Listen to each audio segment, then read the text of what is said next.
Salut, c'est Baptiste. Aujourd'hui, on va parler de la révolte des Gilets jaunes. Alors, je dis révolte parce que pour l'instant, c'est juste une révolte. Qu'est-ce qu'une révolte et quelle est la différence avec la révolution? Je vais t'expliquer tout ça. En fait, la révolte, c'est une réaction à un fait qui s'est passé. Donc, il y a deux étapes. Il y a quelque chose et il y a une réaction qui est plus ou moins violente ou n'importe. On dit, en gros, il se passe quelque chose, on dit on n'est pas content. Ça, c'est une révolte. Et pour qu'il y ait révolution, alors là, il faut rajouter quelques étapes. Il faut rajouter l'évolution. Donc, il y a d'abord une révolte et ensuite il y a l'évolution qui est tirée de cette chose qui s'est passée. Et pour faire une révolution, il faut qu'il y ait trois autres étapes. Donc les étapes de l'évolution, c'est-à-dire prise de conscience de ce qui se passe. Donc là, on se révolte. Ensuite, on prend conscience, tiens, quelle est la situation, comment elle est réellement. Ensuite, il y a une remise en question, c'est-à-dire que voilà, on a tel problème. Pourquoi? Donc on en a pris conscience, on va remettre notre système en question, parce que s'il y a des taxes, s'il y a des machins et tout, c'est peut-être que notre système pour choisir ceux qui décident des taxes, il n'est pas bon. Peut-être, il y a tout un tas de trucs à remettre en question, une manière de vivre ensemble. Et ensuite, il y a un changement. La troisième étape de l'évolution, c'est le changement. C'est-à-dire que une fois qu'on a pris conscience et qu'on a remis en question, on adapte pour changer. Et en fait, c'est là que va se faire tout l'enjeu, en fait, c'est ça, c'est de dire voilà, on se révolte, est-ce que ça reste une révolte et ça se finit, ou est-ce que ça passe dans la catégorie évolution et que du coup ça devienne une révolution? Parce que c'est bien ça l'enjeu, c'est-à-dire que si on dit juste voilà, on réagit à quelque chose qui s'est passé, on dit on n'est pas content, on reste à l'état de révolte et en fait ça va pas plus loin. Donc c'est pour ça que la révolution, ça nécessite non seulement des actes, comme il y a en ce moment avec les gilets jaunes, des blocages, des altercations, enfin tout un tas de trucs qui peut être plus ou moins violent, mais ça c'est pas trop grave, mais c'est le fait de réagir à quelque chose, donc c'est physique et tout. Et puis il y a tout ce qui est construction mentale, construction de société, tout ce qui va être social, tout ce qui va être de l'ordre de l'intellectuel, c'est-à-dire que il faut réussir à switcher entre la partie physique de la chose et la partie intellectuelle. On peut se révolter, on n'est pas content, on le dit. Mais ensuite, il faut construire sur ça. Il faut dire, voilà, on remet en question le système actuel ou la manière de fonctionner et on prend conscience de comment il est actuellement, on le remet en question et on change. Il ne s'agit pas de dire, moi je veux du pouvoir d'achat, donc je ne suis pas content et rebaisser le prix de l'essence pour que je puisse continuer à consommer de l'essence. Non, c'est pas ça le problème. Et en plus, il y a toutes les autres taxes et tout, il y a tout ça. Mais c'est dire que le problème, c'est pas... comment je fais pour consommer plus, pour garder mon pouvoir d'achat ou pour... Le problème, c'est de remettre en question, justement, qu'est-ce qui pousse à vouloir absolument du pouvoir d'achat? Peut-être que le système, il fonctionne pas correctement. C'est ça qu'il faut remettre en question et c'est ça qu'il faut prendre conscience.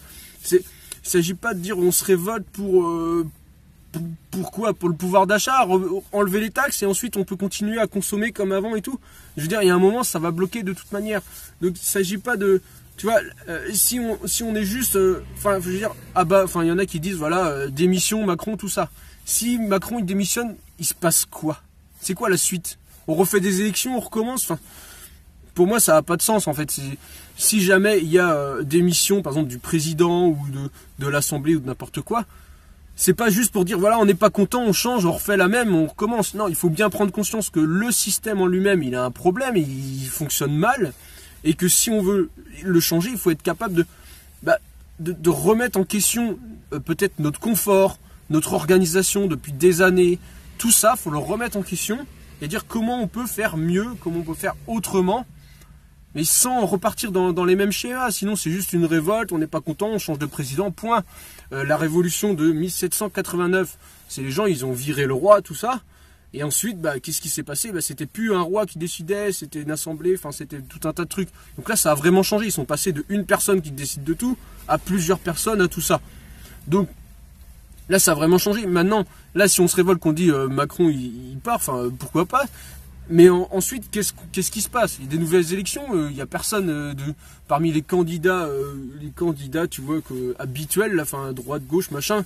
De toute façon, si c'est lui qui est passé, c'était lui le moins pire.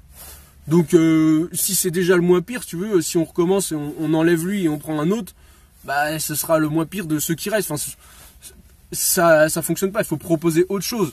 Et moi j'y étais le premier soir, le samedi 17 novembre. j'étais sur un blocage et tout, et j'ai parlé avec les gens, franchement, ça m'a vraiment ouvert les yeux sur quelque chose, parce que, ouais, tu vois, je suis un peu dans mon monde, je suis là avec mon défi, 300 € par mois et tout, enfin, tu vois, je suis carrément à l'arrache, enfin, je suis en marge de tout ce qui se passe. Et là, j'ai vu des gens, j'ai compris leur détresse, en fait, parce que moi, je comprenais pas, tu vois, je suis vraiment à part. Et là, j'ai compris, les gens, ils sont vraiment, ils sont endettés, ils ont des enfants, ils sont vraiment bloqués dans le truc. Et en fait, ils sont vraiment, et même dans la consommation, je suis sûr, il y a des trucs qui pourraient s'en passer, mais ils s'en rendent même pas compte. Et en fait, ils sont vraiment, mais c'est vraiment du désespoir, que les gens, ils pètent un câble. Et moi, ça, je m'en étais pas rendu compte. Alors, moi, je suis resté toute la nuit du 17 novembre, là. Le lendemain, il y a un flic qui est venu, qui a dit, voilà, si le feu qui est sur la route, là, si ça abîme la route et que quelqu'un porte plainte, le département, je sais pas quoi, les 3 plaques, là, donc, dont la mienne, enfin, c'est vous qui allez payer, quoi. Donc, tu vois, je suis personnellement impliqué dans la révolte et tout. C'est pas pour dire je critique sans, tu vois, j'en ai fait partie, si tu veux. Et puis maintenant, maintenant que ma plaque est marquée, tu sais, si tu veux, je peux pas faire grand chose. Mais en gros, tu vois, donc, je suis personnellement impliqué dans le truc, mais je me permets quand même de prendre du recul par rapport à ça et de remettre en question, c'est-à-dire que faut proposer, quoi. Parce qu'il y a eu beaucoup de gens, voilà, on s'est parlé entre nous. Il y a beaucoup de gens qui disent oui, les taxes ci, oui, les taxes machin. Donc moi, j'ai pu comprendre en fait ce qui se passe, parce que voilà, je comprenais pas trop. Mais sauf que quand je dis oui et après, et j'ai demandé à plein de personnes, je te jure, j'ai demandé à tout le monde, et les gens ils sont là, oui, révolte, remplacer Macron, bloquer tout. Et quand tu dis et après, eh ben là t'as rien. Alors j'étais que sur un endroit, donc forcément, tu vois, j'ai pas de, c'est pas la représentation de tout le monde, les gens ils sont juste pas contents, mais c'est vraiment ce switch là qui est important entre révolte et révolution, d'apporter cette partie évolution, cette partie, on réfléchit à comment on fait après, comment on fait pour plus tard, qu'est-ce qu'on organise, qu'est-ce qu'on fait. Là, je sais qu'il y a des porte-paroles qui gèrent les groupes Facebook ou je sais pas quoi là, mais qui décident des manifestations. Mais ça c'est bien, mais qu'est-ce qu'on propose? Comment on fait pour s'organiser, pour proposer? Parce que des groupes Facebook, enfin je veux dire, c'est pas l'idéal non plus. Mais comment on fait à la suite? Qu'est-ce que c'est? Enfin je sais pas, si tu as des idées, si toi tu fais partie du mouvement et que tu sais de quoi ça en retourne, ce qui est proposé et tout. Peut-être il y a des gens qui ont déjà commencé à réfléchir à ça et qui proposent déjà des trucs, mais qu'on n'est pas forcément au courant avec les médias. Enfin, moi, je regarde même pas les médias, donc tu sais, je suis pas trop au courant. Mais en gros, voilà, comment ça va se passer? Est-ce qu'il y a des pistes pour faire ça mieux? Peut-être faire une démocratie, mais autrement. Enfin, je sais pas. Il y a plein de pistes, mais faut la diriger dans un sens. Faut vraiment la diriger dans un sens, cette révolte. Parce que sinon ça va juste faire une révolte, on n'est pas content, voilà, et puis après ça repart comme en 40, quoi. Enfin comme en 40, l'expression de ouf. Non mais franchement c'est ça, donc je voulais t'en parler, là tu vois, je prends sur ma pause midi du boulot, et pour parler de ce sujet là, parce que c'est important, parce que demain on est le 24, et demain il y a plein de gens qui vont aller à Paris, qui vont manifester, faire le SWI, tout ça sur Paris, donc ça c'est vraiment bien, c'est que on concentre la manifestation aux endroits où il y a où il y a le pouvoir, quoi, où ils exercent le pouvoir. Et en gros, c'est bien d'aller faire pression directement sur place et de faire bouger les choses. Mais maintenant, faire bouger les choses, dans quel sens, vers où, qu'est-ce qu'on propose pour améliorer cette situation-là?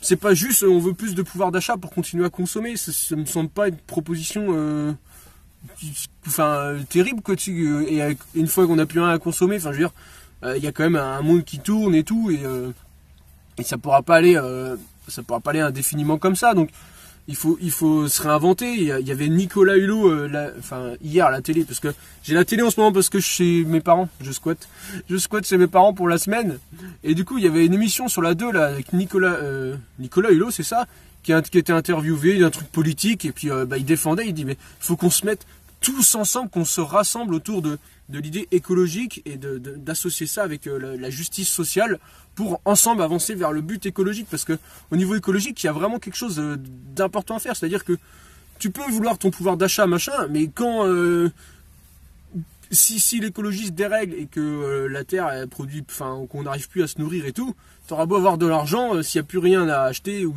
tu peux plus produire de bouffe, ça servira à rien. Donc c'est pas qu'un problème de pouvoir d'achat, c'est un problème d'environnement, enfin c'est un problème global de société. Et c'est vraiment important qu'on puisse réfléchir à ça Et justement, là, c'est l'occasion de proposer des choses. Alors, proposons des choses. Alors moi, j'ai une proposition que je peux peut-être foutre en vent comme ça. Enfin, tu sais, je lance et puis prends qui veut, tu vois. Mais d'aller vers une frugalité heureuse, quoi, tu vois, d'être content d'avoir pas grand-chose, tu vois, pas de courir tout le temps après des nouvelles trucs, je sais pas, tout un tas de trucs technologiques, des nouveaux portables, des nouveaux ordi, des machins. Bah, forcément j'en ai, je filme avec ça. Mais tu vois, pas aller dans l'excès de faire tout un tas de trucs, d'acheter, mais je sais pas, quand je vois des magasins, genre, je sais pas, Jiffy, tu rentres là-dedans, il y a que des trucs qui servent à rien, des bouines, enfin, il y a des assiettes, des trucs comme ça, mais tout le reste, c'est de la connerie, quoi. C'est vraiment. Et il y a combien de magasins comme ça qui te vendent des trucs inutiles? C'est impressionnant. Pourquoi on produit des trucs comme ça? Pourquoi on vend des trucs comme ça pour avoir de l'argent? Et ça, faut arrêter. Enfin, je veux dire, ça, c'est juste pas possible de créer des trucs inutiles pour les vendre, pour faire du PIB, des machins comme ça. Mais qu'est-ce qu'on en a à foutre? C'est pas ça qui est important. Ouais, tu vois, des trucs comme ça, d'arrêter de produire des trucs inutiles, arrêter de faire travailler des gens pour des jobs inutiles, parce qu'il y a vraiment des jobs, putain, mais tu te dis, mais ça sert à rien, c'est vraiment de la merde. Là où je suis, là, en ce moment, à l'usine, et je te raconte pas le boulot. T'as un tout petit joint comme ça, t'as un sac plastique qui fait... Enfin, je veux dire, il y a plus d'emballage que de matière dans le... Enfin, c'est n'importe quoi. On part complètement en vrille. Il y a tout un système à repenser, à faire autrement. Et parce que c'est plus rapide d'avoir un sac plastique qui emballe le petit joint ou le petit machin, eh ben on met le sac plastique avec des codes barres dessus, ça va plus vite, bip bip. Mais alors que le joint, c'est fait. Enfin voilà, enfin, c'est des trucs comme ça. Il y a des tas, et j'espère vraiment que cette révolte, on pourra justement passer les étapes. Donc justement de prise de conscience. Cette révolte va permettre de prendre conscience vraiment au plus de gens possible dans le monde, du monde dans lequel on est, de cette société dans laquelle on est, de pouvoir la remettre en question, et ça va remettre en question ton confort personnel, ça va remettre en question tes habitudes, ça va remettre en question tes croyances. Ça, c'est hyper compliqué, mais c'est très important de remettre en question toutes tes croyances, tous tes trucs que tu as dans la tête, là, et tes habitudes, ton confort. Tu vas pas continuer à dépenser je sais pas combien de kilowatts d'électricité pour faire tourner et en même temps la télé, et le home cinéma, et la play, et le chauffage électrique, et je sais pas quoi. Ça va pas être possible. Donc faut vraiment être prêt à remettre ça en question, et puis changer au final, parce qu'une fois que tu as remis en question, faut s'aligner avec tes nouvelles croyances et ta nouvelle façon de penser. Il faut s'aligner avec ça, et aller tous dans le même sens. Et moi je pense que ce sens-là, c'est le sens écologique, c'est de faire les... Alors pas écolo bobo pour faire écolo bobo, mais parce que c'est vraiment important